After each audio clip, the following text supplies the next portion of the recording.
Ilaria Bordenca, i materiali riciclati diventano arte per Alfredo Bordenca. Sì, recycled art.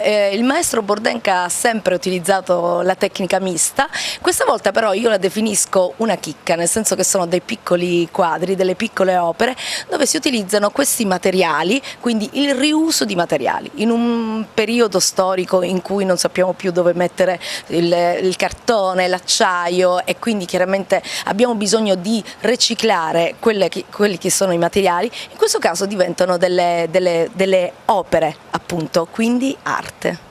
E ogni opera di questa come viene composta? Beh, questo io lo chiederei al maestro Bordenca, nonché mio padre, fondatore anche dell'Open Space Theater.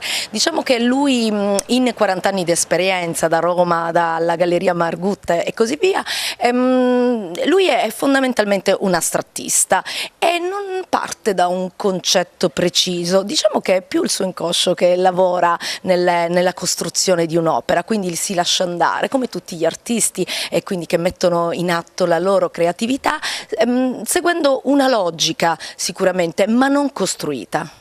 La mostra sarà visitabile quando, dove e fino a quando? Sì, partiremo alle 19:30 con un piccolo aperitivo, un piccolo rinfresco in via Pirandello, nel vecchio negozio Petit Pas di laboratorio di ceramiche. Quindi abbiamo installato questa piccola mostra dove si possono anche visionare alcune sculture del maestro Bordenca, perché lui non solo è pittore ma anche uno scultore, e durerà almeno un mese e mezzo circa. Quindi vi aspettiamo tutti in via Pirandello. Stasera tra le altre cose c'è la notte bianca e quindi vi aspettiamo là.